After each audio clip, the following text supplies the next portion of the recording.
शांति।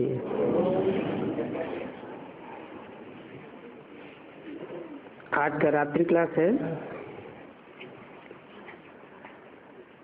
7 जुलाई 1968।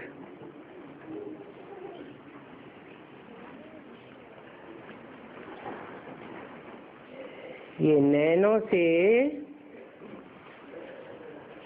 जो जल आता है बाप की याद में, वो मोती बन जाते हैं।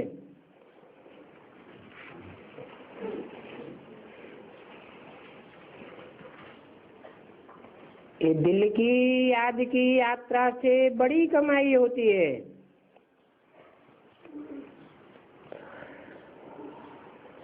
और ये याद में आंसू बहाना सिर्फ पुरुषोत्तम संगम युग पर ही होता है।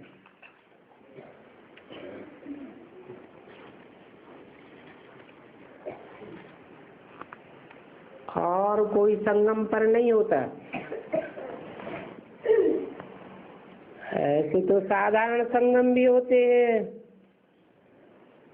सतयुग त्रेता का, त्रेता द्वापर का, द्वापर कलयुग का।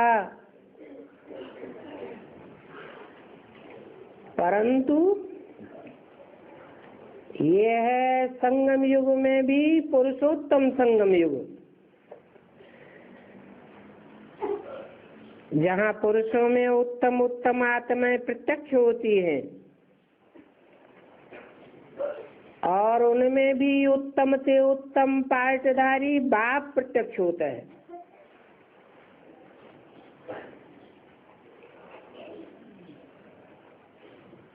अभी तो कुछ नहीं है, आगे चल के तुमको बहुत कशिश होगी।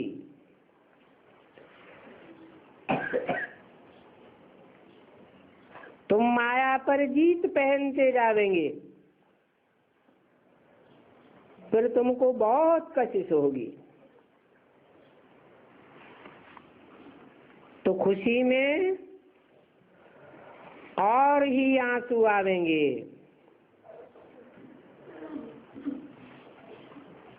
जबकि बाप द्वारा तुम्हारी सुख की सभी कामनाएं पूरी हो जाती हैं। ऐसे भी नहीं है कि ये लक्ष्मी नारायण एक दो को प्यार नहीं करते होंगे।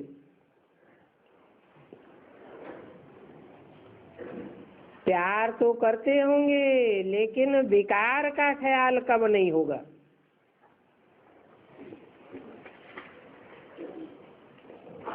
ये तो देह अभिमान यहाँ होता है।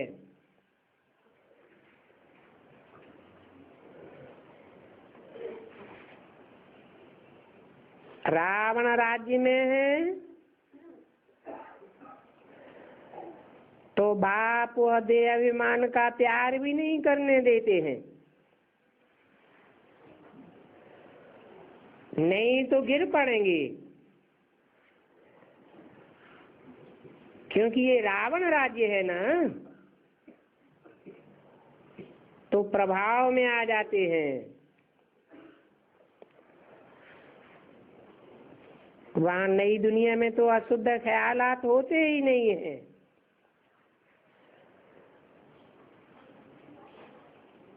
इसलिए यहाँ बच्चों को मेहनत करनी पड़ती है ऐसा बनने के लिए।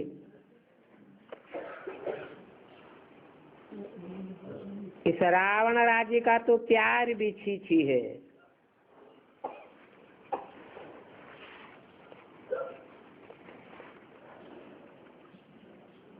आशुक माशुक गाए हुए हैं, उनका शुद्ध प्यार था। खराब बातें दिल में नहीं आती थी, इसलिए उनका गायन होता है। स्त्री पुरुष का प्यार तो होता है, परंतु वहां प्यार करने से गिरेंगी नहीं। और यहाँ तो गिर पड़ते हैं।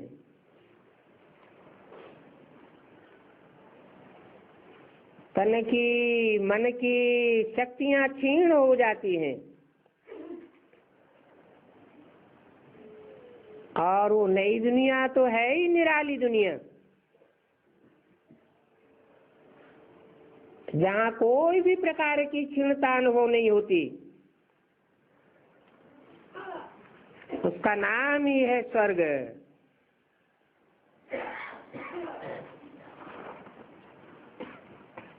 सही स्थिति में रहते हैं ना,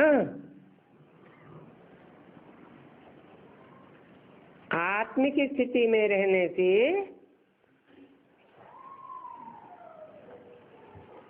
शरीर की शक्ति भी क्षीण नहीं होगी। ये तो दुनिया नरक है।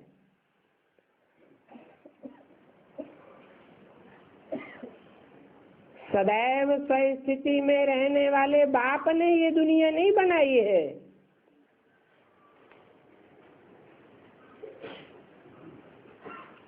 सदैव देह अभिमान में रहने वाले नरों की बनाई हुई ये दुनिया है।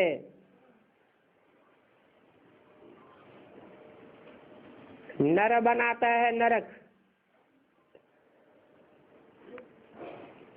सदा शिव बनाता है स्वर्ग।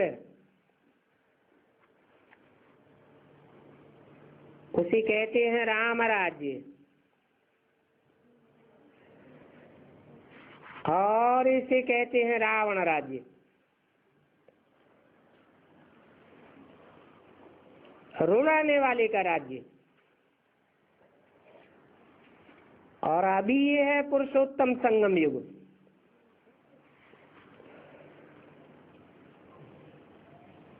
तुम पुरुषोत्तम संगम युग पर बैठे हो तो पदमा पदम भाग्यशाली हो। जो वेद के बाप के महावाक्य हैं, वो महावाक्य तुम इस पुरुषोत्तम संगम युग पर सुनते हो। और युगों में तो मनुष्य गुरुओं के वाक्य सुनते थे,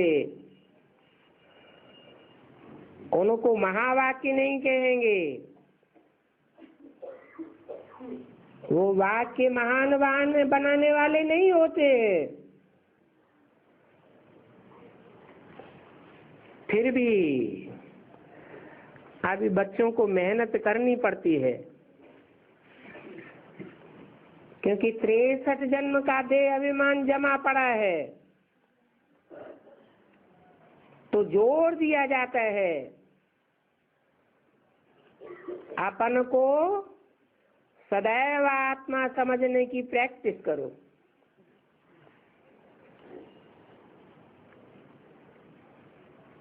तो अंत मते सोगते हो जावेगी। अभी जितना जितना देह को याद करेंगे तो अंत समय में बहुत कठिनाई महसूस करेंगे। अभी देह के प्यार में न जाओ।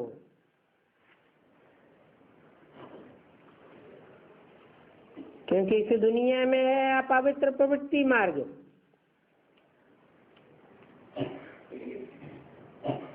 और नई दुनिया में होता है पवित्र प्रवृत्ति मार्ग।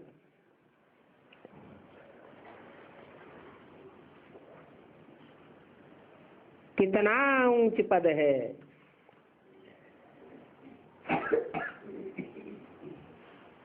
फिर आप पवित्र प्रवृत्ति मार्ग में जाते हैं तो देखो भारत का क्या हाल हुआ है।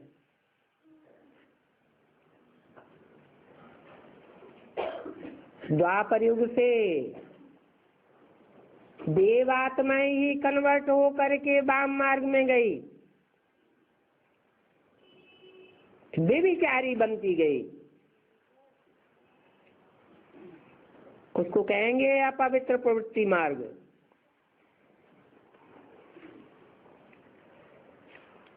इस दुनिया में जो साहूकार देखने में आते हैं, उनकी साहूकारी भी अल्पकाल के लिए है। कितने साफ सुथरे देखने में आते हैं। बाप तो कहते हैं ये मृत्यु लोक है, थोड़े टाइम के लिए है,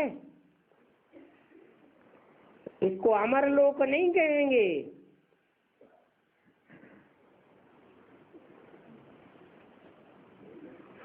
तुम आज से 5-4 वर्ष पहले सतयुग में थे,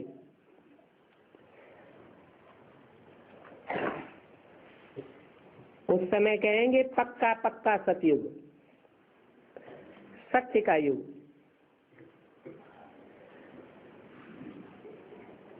सत्य बाप ही आकर के स्थापन करते हैं। फिर तुमने पुनर्जन्म लिए, पुनर्जन्म लेते लेते नीचे उतरते आए।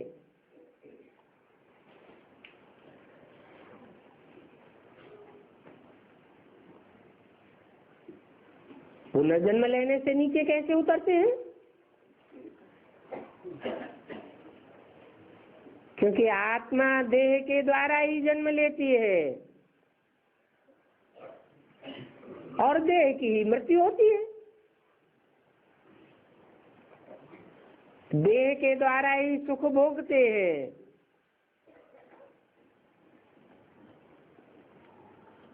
और सुख इंद्रियों के द्वारा ही भोगे जाते हैं। श्रेष्ठ इंद्रियों से श्रेष्ठ दीर्घ काल के सुख भोगे जाते हैं और भ्रष्ट इंद्रियों से भ्रष्ट सुख भोगे जाते हैं, वो अल्प काल के हो जाते हैं।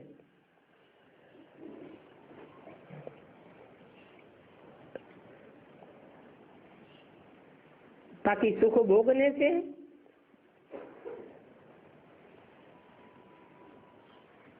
आत्मा की शक्ति क्षीण जरूर होती है। नहीं तो सतयुग में भी 2 कलाएं और त्रेता में 6 कलाएं कम कैसे हो गई?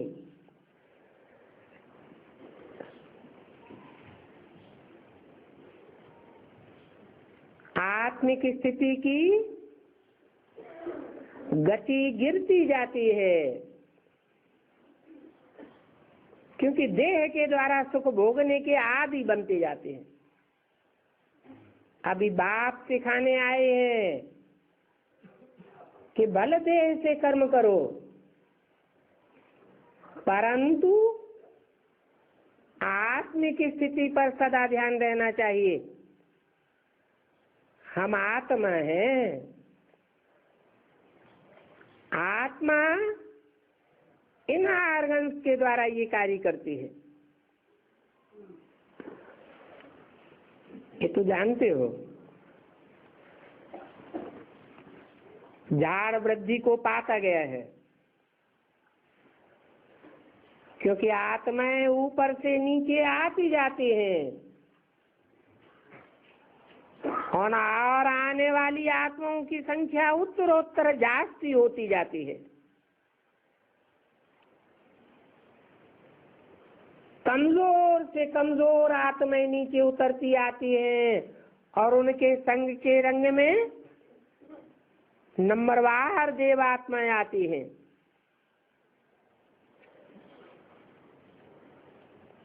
इस झाड़ की वृद्धि का किसी को पता नहीं है।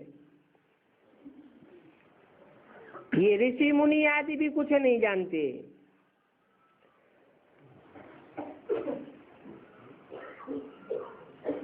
अभी बाप बताते हैं कि अपन को आत्मा समझो तो तुम्हारे जो विपरीत कर्म हुए हैं, पाप कर्म हुए हैं, वो कर्म भस्म हो जाएंगे।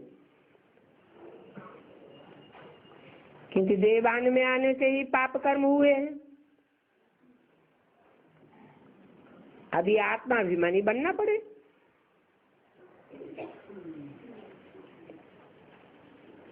तो अपना चार्ट रखो, कितना समय बाप को याद करते हो।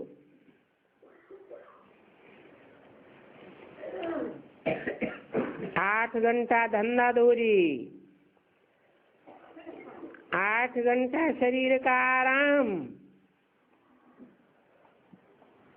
और 8 घंटा तो याद करनी चाहिए।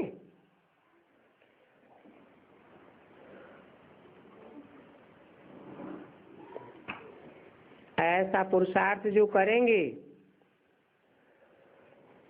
वही नंबरवार ऊंच पद पावेंगे। अभी षष्ठी का अंत है,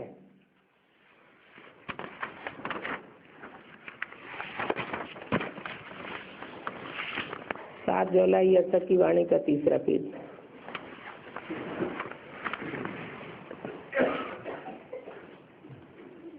अब जब अंत है, पता चल गया है, ड्रामा पर निश्चय हो गया है, तो ऐसा पुरुषार्थ करना चाहिए जो अंत समय में शरीर खुशी से छोड़े।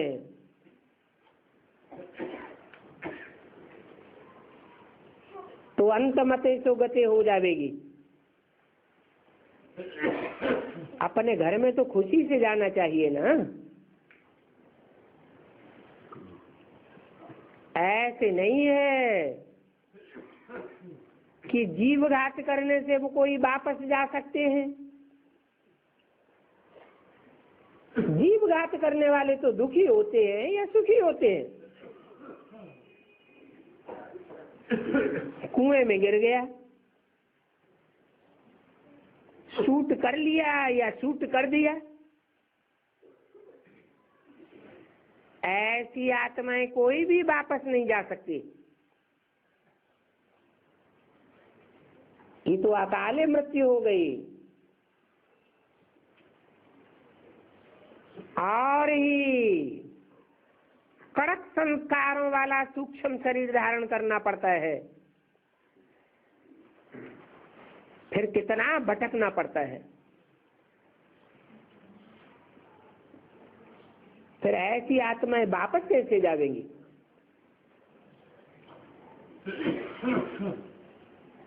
भटकते भटकते फिर दूसरा जन्म होता है। जन्म लेने से बालक बनेंगे,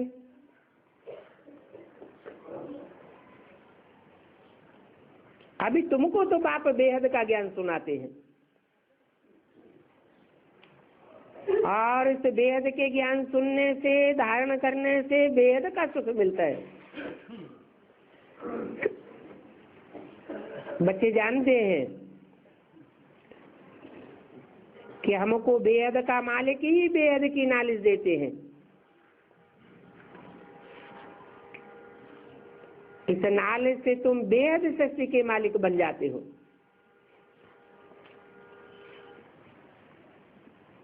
खुद कहते हैं कि मैं तो राजा रानी नहीं बनता हूं, मैं राजा ही नहीं लेता हूं, परंतु तुमको राजा ही देता हूं। तो ये खेल है और बेहद का खेल है। इस बेहद के खेल में अभी पुरुषोत्तम संगम युग पर बाप कहते हैं कोई और दूजम को याद न करो, माम एकम याद करो।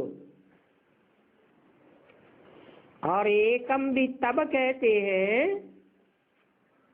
और तब ही साबित होता है जब एक मुकर्रर रथ में प्रत्यक्ष होते हैं।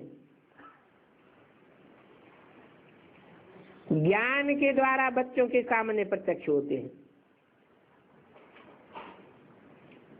तो कहते हैं माम एकम याद करो, दैवी गुण धारण करो। कोई बच्चे पूछते हैं कि बाबा हमको लाजमी खान पान ऐसा मिलता है,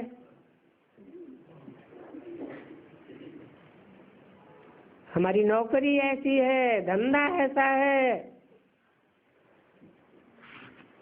अगर हम नहीं खावेंगे तो हमारी नौकरी छूट जाएगी। फिर बाबा युक्ति बताते हैं, अच्छा खाते खाते शिव बाबा को तो याद करो, इतना तो कर सकते हो।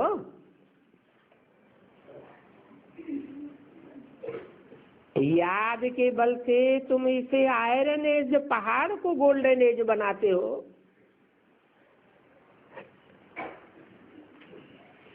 तो खाने को शुद्ध नहीं बना सकते।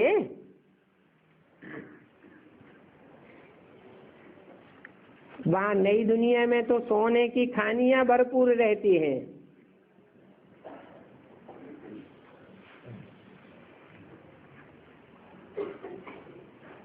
यहाँ तो इस दुनिया में लो आई लो है, पत्थरों की दुनिया है।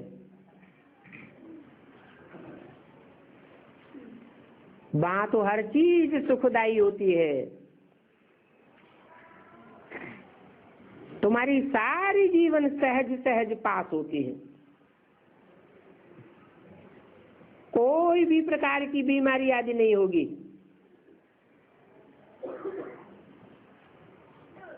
क्योंकि आत्मा रूपी बीज में ही कोई डिफेक्ट नहीं होता है। बाप तो ये जानते हैं कि तुम्हारी आत्मा ने बहुत धक्के खाए हैं भक्ति मार्ग में, और भगवान से मिलने के लिए तुमने कितनी मेहनत की है। धक्के खाते गए, दुख भोगते गए, भगवान से मिलने की मेहनत भी करते गए, परंतु भगवान को तो जाना ही नहीं।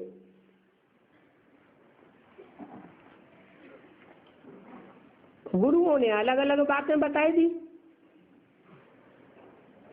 कोई ने कहा शिवोहम, कोई ने कहा ब्रह्मास्मि, कोई ने कहा परमात्मा सर्वव्यापी है। अब भगवान को तो कोई जानते ही नहीं है। जब जानते ही नहीं तो मिलेगा कैसे, और याद भी कैसे करेंगे। तो बाप कहते हैं आखिरी में मुझे ही आना पड़ता है।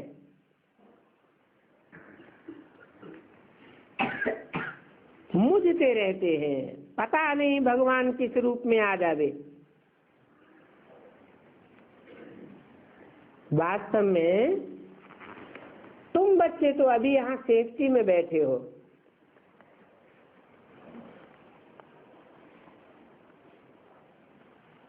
क्योंकि यहाँ बाप के सन्मुख हो, पाप आदि करने की तो दरकार नहीं रहती, और बाप भी प्यार से सभी को समझाते हैं। एक बाप ही है जो सभी को दुख से छुड़ाकर शांति धाम सुख धाम ले जाते हैं। बाकी और मनुष्य गुरु तो अपने कोई दुखों से नहीं छुड़ा पाते, खुद ही अशांत रहते हैं, खुद ही मन और इंद्रियां चंचल होती रहती है, तो दूसरों को सुख शांति कहां से देंगे। इसलिए उस एक बाप को भक्ति मार्ग में सब याद भी करते हैं, क्योंकि एक ही बेहद का बाप है। और धर्म पिताएं भी हैं, महान धर्म पिताएं कहे जाते हैं। बड़ी से बड़ी जेंट्री उनको बाप मानती है, जैसे क्राइस्ट है। 100-200 करोड़ क्रिश्चियंस होंगे, दुनिया की कितनी बड़ी जेंट्री उनको बाप मानती है। क्रिश्चियन धर्म का बाप है। परंतु ये तो सारी दुनिया का बेहद का बाप है और उन बापों का भी बाप है। तो सारी दुनिया की उस बेहद के बाप से बहुत दिल लगती है कि वो एक ही बाप है जो इतना जास्ती से जास्ती सुख हर मनुष्य आत्मा को देते हैं।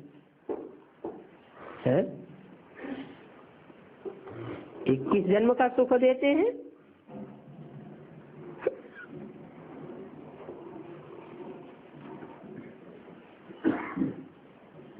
वो तो आधे कल्प का ही हुआ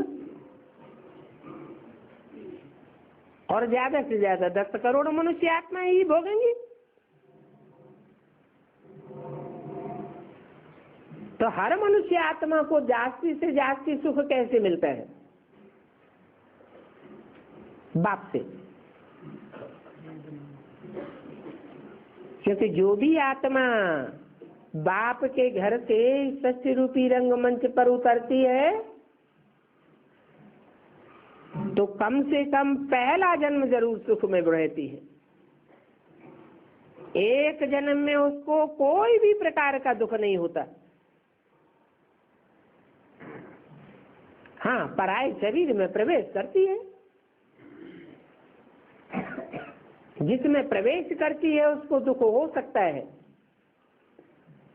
बाकी प्रवेश करने वाली आत्मा को कोई दुख महसूस नहीं होता।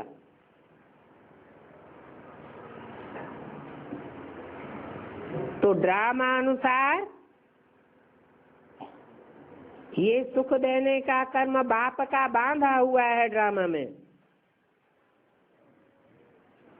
बाकी ऐसे भी नहीं है कि बाप कोई कृपा या आशीर्वाद देते हैं,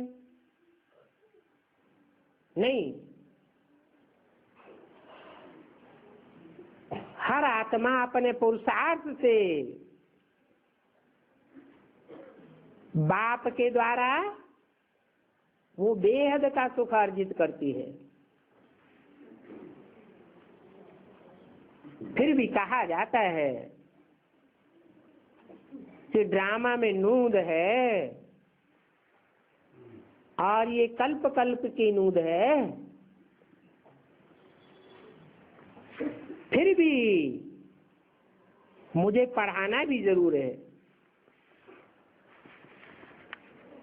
वर्ल्ड की हिस्ट्री ज्योग्राफी समझानी जरूर है।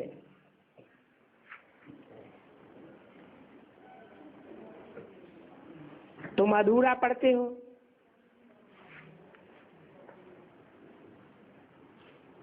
भक्ति मार्ग में तो अधूरा ही अधूरा था। ऊपर चढ़ने का तो पाठ पढ़ते ही नहीं थे।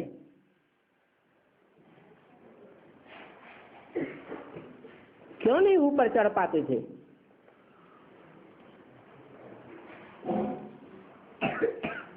क्योंकि हर एक मनुष्य आत्मा को देहवान का दुम्ब लटका हुआ है। अनेक जन्मों का पाप सिर पर चढ़ा हुआ है, तो बोझ वाला ऊपर कैसे चढ़ेगा? तो बाप आकर बोझ उतारने की युक्ति बताते हैं। अपन को हल्की फुल्की आत्मा समझो। 5 तत्वों की बनी हुई देह वो भारी होती है। आत्मा कोई 5 तत्वों से बनी हुई नहीं है।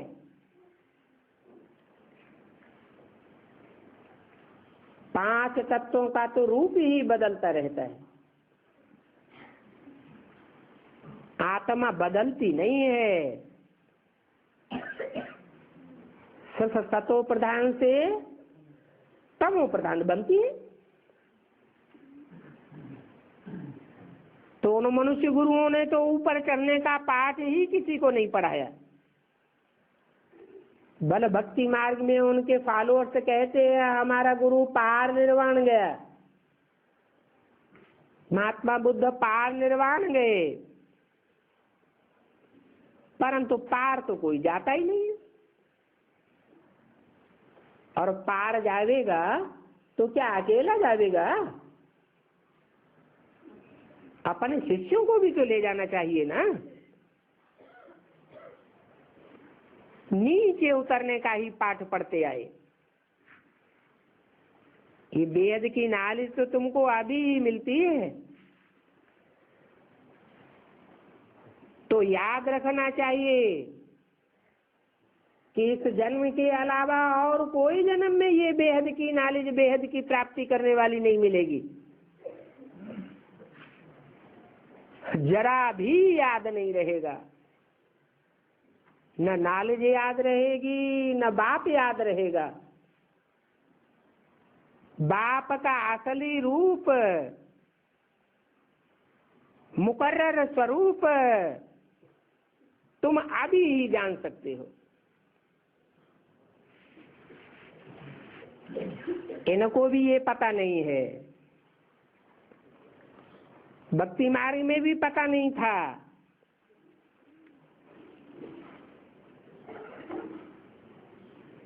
लक्ष्मी नारायण को भी पता नहीं था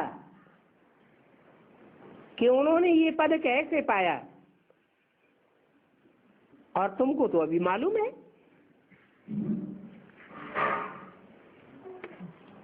सारा चक्र का ज्ञान तुम अभी जानते हो। जानने के कारण ही तुम्हारा जन्म हीरे जैसा है। हीरा तो चमक मारता है ना। अभी तुम्हारे में ज्ञान की चमक आई है। तुम्हारे अंदर कोई शास्त्रों का ज्ञान नहीं है। शास्त्रों का ज्ञान पुस्तकों में बंधा हुआ होता है। तुम तो बिना कोई पुस्तक को रेफर किए कोई को किसी बात का प्रश्न का जवाब दे सकते हो। तो तुम्हारा हीरे जैसा जन्म है, बहुत वैल्यूबल जन्म है।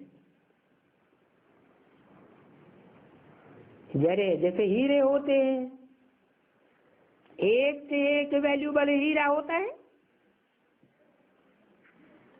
तो तुम बच्चों को कितनी खुशी होनी चाहिए। और ये हीरे जैसा जन्म, ये अमोलक जन्म तुम इस संगम युग पर ही प्राप्त करते हो। ऐसा न हो कि जन्म लेने के बाद फिर मृत्यु को प्राप्त हो जाओ। अनिश्चय हुआ तो मृत्यु हो जाती है। निश्चय बुद्धि विजयते, अनिश्चय बुद्धि विनश्यते। आगे चल करके जब सतो प्रधान तक आवेंगे, अभी उल्टी सीढ़ी चढ़ते हो ना। जब सात्विक स्टेज के पुरुषार्थ तक पहुंचेंगे तो उसकी निशानी क्या होगी? है? बहुत खुशी में रहेंगे। तुम्हारी खुशी का पारावार नहीं रहेगा। दुनिया हाय हाय करेगी और तुम वाहवाही में रहेंगे।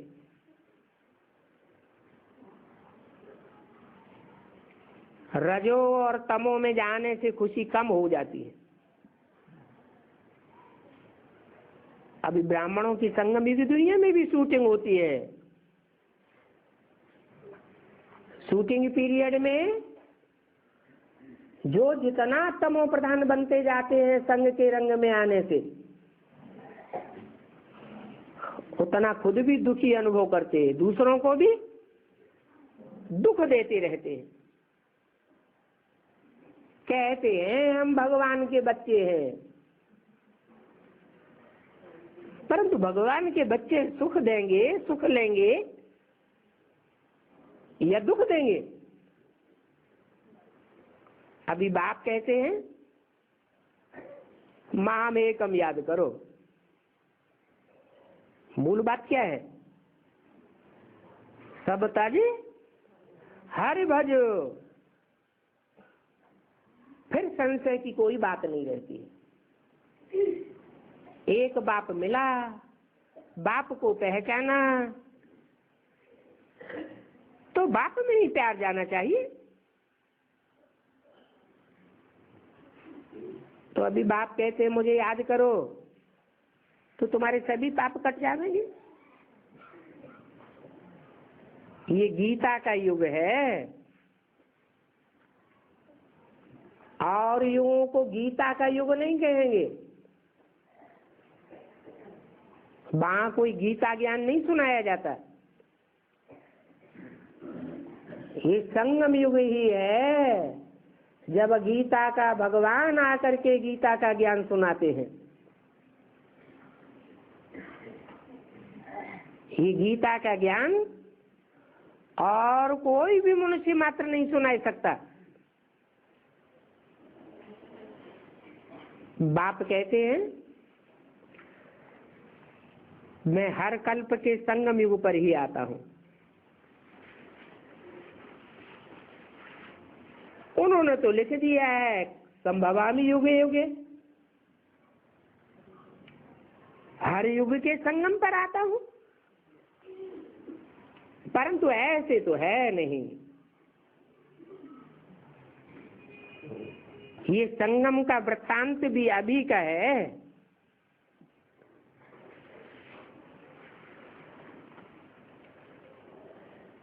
राजयोग सिखलाने के लिए बाप ही कहते हैं कि मैं कल्प के संगम युग पर आता हूं। बाप की ग्लानि करते हो, पत्थर में है, भीतर में है।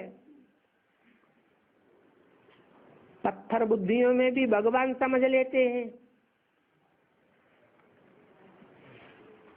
ज्ञान मार्ग में भीत अर्थात दीवाल बनकर खड़े हो जाने वालों में भी भगवान समझ लेते हैं। एक तरफ बाप को पहचान भी लेते हैं, फिर भी ऐसे कहते हैं, तो फिर उनको गुप्त सजा मिल जाती है। 100 गुना पाप चढ़ता जाता है। बिल्कुल ही पत्थर बुद्धि बन पड़ते, कहेंगे इनमें कुछ भी समझ नहीं है। कितनी ग्लानि करते हैं। अभी तुम बच्चे जानते हो, जब हमको ये ज्ञान नहीं मिला था तो पहले हम भी बंदर मिसल थे। बंदरों में विकार सबसे जास्ती होते हैं। ऐसे विकारी बंदरों की सेना ली है बाप ने। ऐसे बंदरों को भी मंदिर लायक बनाते हैं। तभी बाप बड़े प्यार से कहते हैं बच्चे दैवी गुण धारण करो।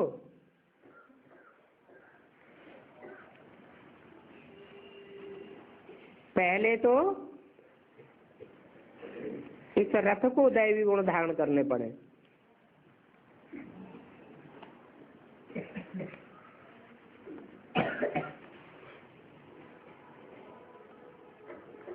क्योंकि यही एक मुकर्रर रथ है जिसकी भक्ति मार्ग में, शास्त्रों में कहीं भी कोई ग्लानि नहीं हुई है, परंतु वो संपन्न स्टेज की बात है। महिमा, पूजन, यादगार संपन्न स्टेज के बने हैं। तो ये बातें सीखनी पड़े। अभी बाप कहते हैं कभी किसी को दुख नहीं देना है। मनसा के संकल्पों में भी कोई को दुख देने की भावना आवे, कोई संकल्प मात्र भी ना आवे। वाचा से अथवा कर्मेंद्रियों से दुख देना तो बड़ी बात है।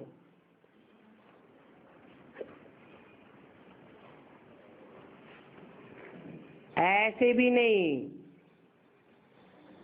कि मनसा वाचा कर्मणा किसको रिझाना नहीं है, ये भी जानते हो। ये दुनिया खत्म हो जाने वाली है, दुखदायी दुनिया है ना, तामसी दुनिया है। तामसी दुनिया को सतो प्रधान बनाने के लिए बच्चों को मेहनत करनी है बाप को याद करने की, क्योंकि बाप तो सदैव सत्य है। सत्य को याद करेंगे तो तुम्हारी आत्मा का वाइब्रेशन भी सच्चा बनेगा। ऐसा सच्चा वाइब्रेशन बनेगा, वायुमंडल बनेगा कि तुम पारसनाथ बन जावेंगे। जो उस वायुमंडल में जो तुम्हारी दृष्टि के कनेक्शन में आवेगा उसकी भावना ही पलट जाएगी। पारस पत्थर का यादगार है ना, लोहे को भी सोना बना देता है। तो 84 के चक्र को भी याद करना है और दैवी गुण भी धारण करने हैं। तुम्हारे कैरेक्टर्स दैवी होने चाहिए। आसुरी कैरेक्टर्स वाले स्वर्ग कैसे बनावेंगे? सारी दुनिया में पीस, प्रॉस्पेरिटी, प्योरिटी थी,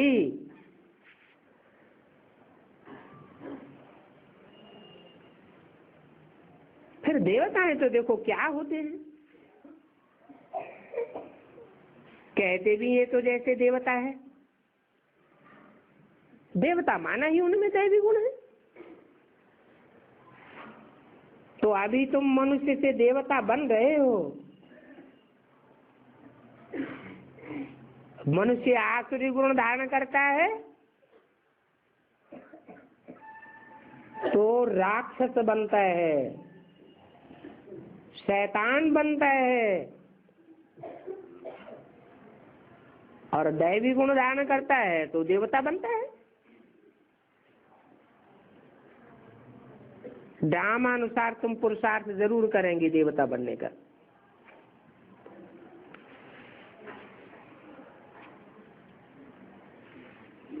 है सारी संग के रंग की बलिहारी। अच्छा, बच्चों को गुड नाइट। रूहानी मीठे मीठे बच्चों को रूहानी बाप का नमस्ते। ओम शांति। आज का प्रातः क्लास है 8 जुलाई 1968।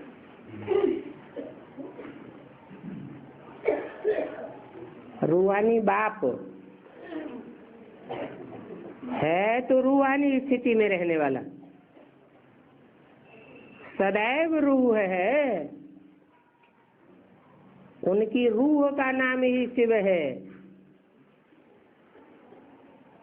नहीं तो सभी के नाम देह के ऊपर होते हैं। परंतु वो रूहानी बाप भी देह में बैठ करके समझाते हैं, और समझाते भी किसको है? देह अभिमान में बैठने वाले बच्चों की समझ में कुछ भी नहीं आवेगा। रूहानियत की स्टेज में जो रहने वाले बच्चे हैं उन बच्चों को ही समझाते हैं, और रूहानी बच्चे ही इन कानों द्वारा सुनते हैं। वेद का बाप बच्चों को कहते हैं कि अपन को आत्मा समझ करके बैठो।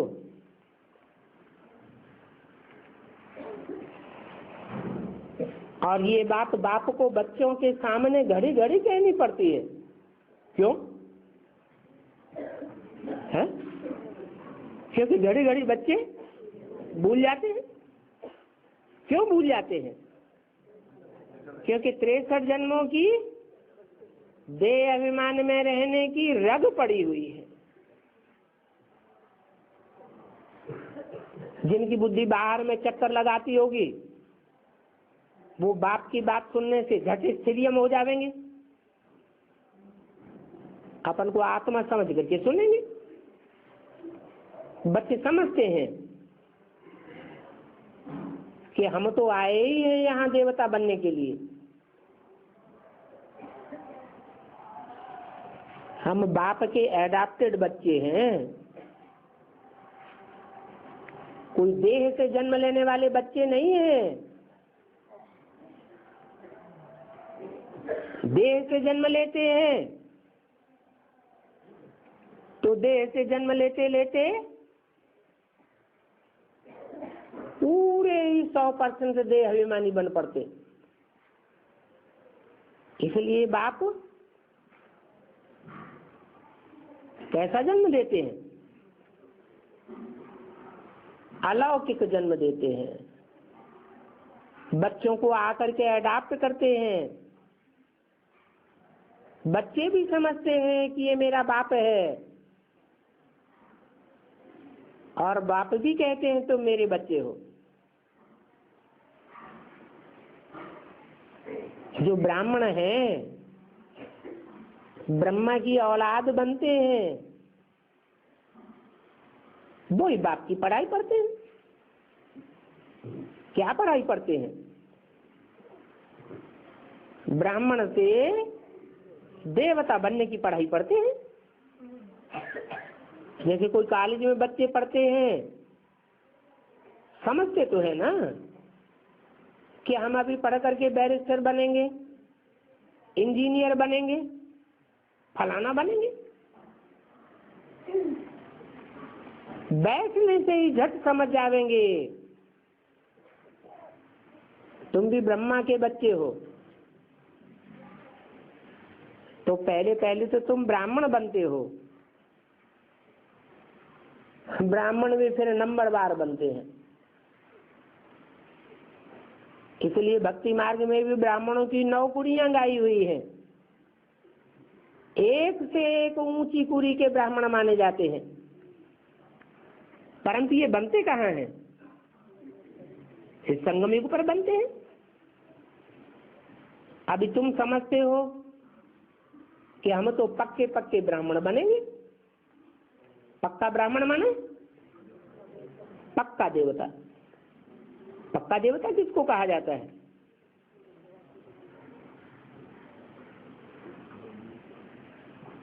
पक्का देवता सिर्फ 84 जन्म लेने वालों को कहा जाता है। स्वर्ग में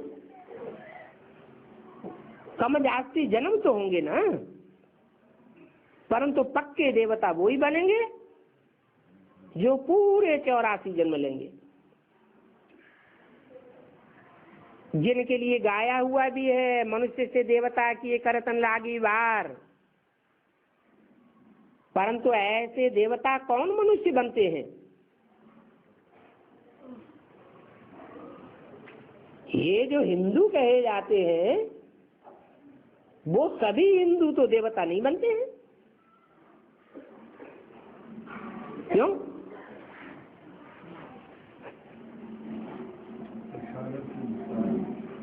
क्योंकि हिंदू तो बहुत हैं जो कन्वर्ट होकर के और धर्मों में चले गए। हिंदू ही दूसरे धर्मों में कन्वर्ट हुए हैं तो दुनिया की आबादी बढ़ी है।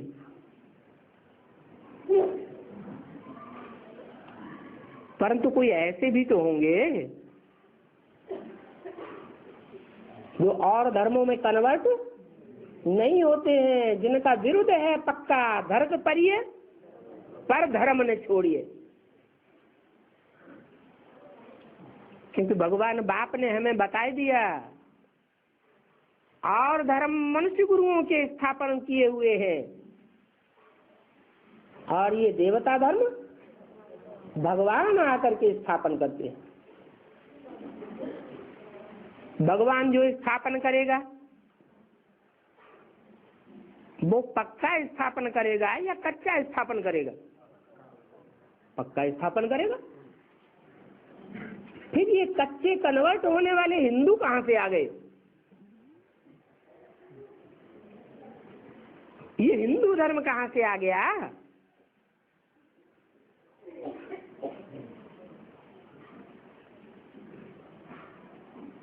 सत्युग त्रेता में तो देवता ही थे, फिर वो कन्वर्ट होकर के हिंदू कैसे बन गए? जो कम जन्म लेने वाले देवताएं थे, कम कलाम वाली देवात्माएं थी, वो द्वापर युग से और धर्मों में कन्वर्ट होती है। क्यों कन्वर्ट होती है? क्योंकि संगम युग में जब बाप पढ़ाई पढ़ाने आते हैं तो अनिश्चय बुद्धि विनश्यते होते रहते हैं। अनिश्चय आता रहता है क्योंकि दूसरी आत्माओं के संग के रंग में आते हैं, और धर्म पिताओं के संग के रंग में आ जाते हैं, धर्म गुरुओं के संग के रंग में आ जाते हैं। तो पूरी पढ़ाई पढ़ना छोड़ देते हैं, पूरी पढ़ाई पढ़ते नहीं है, तो रिजल्ट क्या होगा? कम मार्क्स से पास होते हैं, कच्चे देवता बन जाते हैं। कच्चा ब्राह्मण तो कच्चा देवता। वास्तव में हिंदू तो कोई देवता है नहीं, ऐसे ही कहते हैं हम हिंदू हैं। हिंग माने हिंसा, दू माने दुईटे, हम हिंसा को दूर करने वाले हैं। और धर्मों में कन्वर्ट हो जाते हैं तो व्यभिचारी की हिंसा बढ़ती है या घटती है? जितना जितना व्यभिचारी बनते जाते हैं हिंसा और ही बढ़ती जाती है। रावण राज्य और ही गहराता जाता है। तो हिंसा को दूर करने वाले कहाँ हुए? वो तो और ही हिंसा को बढ़ाने वाले हो गए। तो दुनिया में भी हिंसा बढ़ रही है या घट रही है? दुनिया में भी हिंसा, आतंकवाद बढ़ता जाता है और ही दुखी होते जाते हैं। कोई भी हिंदू आज सनातन देवी देवता धर्म के हैं नहीं।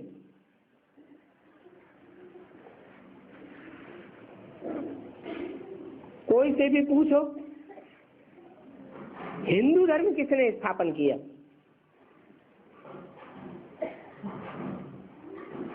तो मुझे जागेंगे। फिर उनको बताना पड़े। क्रिश्चियन धर्म वालों से पूछो, वो बता देंगे कि क्राइस्ट ने क्रिश्चियन धर्म स्थापन किया। बौद्धियों से पूछो, वो कहेंगे हमारे धर्म पिता का नाम महात्मा बुद्ध। मुसलमानों से पूछो, वो कहेंगे मोहम्मद।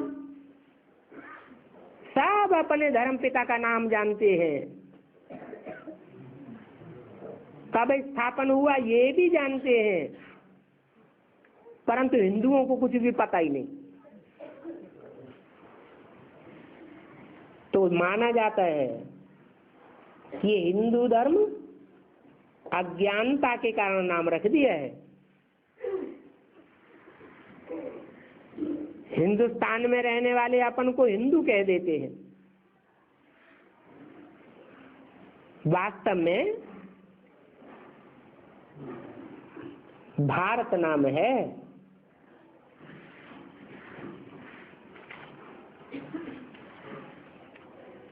हिंदुस्तान को कहेंगे नरकस्तान, नरक का स्थान हो गया। नाम ही है भारत। भा माने रोशनी, रत माने लगा हुआ। जो देश ज्ञान की रोशनी के धंधे में लगा हुआ है, लगा रहने वाला है, उसको कहा गया भारत।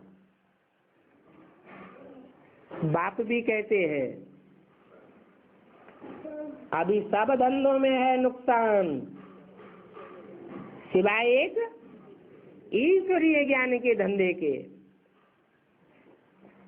क्योंकि अभी तो रोशनी की दुनिया आने वाली है,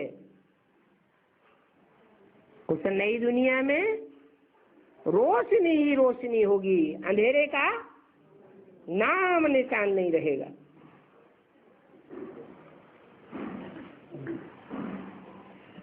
भारत सचखंड था, सच्चाई को ही ज्ञान कहा जाता है, झूठ को अज्ञान कहा जाता है। इसको हिंदुस्तान खंड नहीं कहेंगे, ये तो है ही भारत खंड। तो उन्हों को भी ये पता नहीं है ये कौन सा खंड है। अपवित्र होने के कारण अपन को देवता तो कह ही नहीं सकते। तो देवी देवता धर्म ही नाम लोप हो गया, सनातन धर्म जैसे कि लोप हो गया, क्योंकि पवित्रता तो है ही नहीं। देवी देवताएं तो पवित्र थे, और ऐसे भी नहीं कि पुरुष ही पवित्र थे, स्त्रियां अपवित्र ही होती थी। जैसे तुलसीदास जी ने लिख दिया कि स्त्रियों में तो ये अवगुण रहता ही है। कविता बनाई दी, साहस, अनर्थ, चपलता, माया, भय, अविवेक, अशौच, अदाया। स्त्री कितनी भी पवित्रता रखे, परंतु उसमें अशौच तो रहेगा ही। अरे शुचिता नहीं रह सकती, ये किस आधार पर कह दिया है? क्योंकि द्वापर युग से मैथुनी शक्ति जब से आरंभ हुई है, तब से ये स्त्री जाति का हाल हुआ है। नहीं तो अपवित्रता का नाम निशान नहीं था स्त्रियों में, अशौच की बात ही नहीं। ये एक ही कमी आने से आज सारी दुनिया में स्त्री जाति आधीन बन गई। नई दुनिया में तो स्त्री और पुरुष दोनों ही पवित्र थे, परंतु अभी वो धर्म नहीं है। और धर्मों का फैलाव हो गया है। जिन देह अभिमानी धर्मों की स्थापना देह अभिमानी मनुष्य गुरुओं ने की है।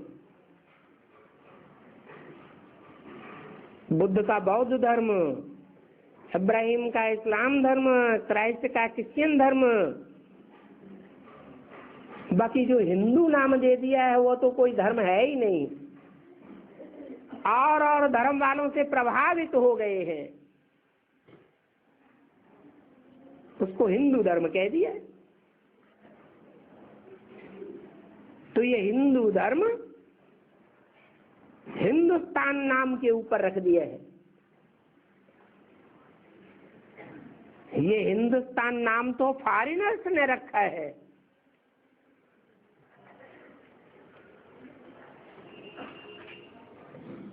ये भारतीय नाम नहीं है।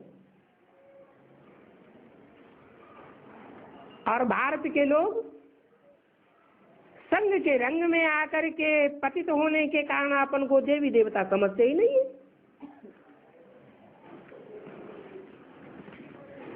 दैवी धर्म भ्रष्ट हो गए हैं, कर्म भ्रष्ट हो गए हैं। कर्मेंद्रियां भी भ्रष्ट कर्मों में लिप्त हैं और धर्म की धारणाएं भी और धर्म पिताओं से प्रभावित हो गई है। इसलिए अपन को हिंदू कह देते हैं। बाप ने समझाया तुम कोई हिंदू धर्म के नहीं हो, तुम तो आदि सनातन देवी देवता धर्म के हो। गीता में ज्ञान ही दिया गया है अर्जुन को नर से नारायण जैसा देवता बनाने का, नारी को द्रौपदी जैसी नारी को नारायणी जैसी देवी बनाने का। तो भगवान ही आकर के बनाते हैं। अच्छा, ओम शांति।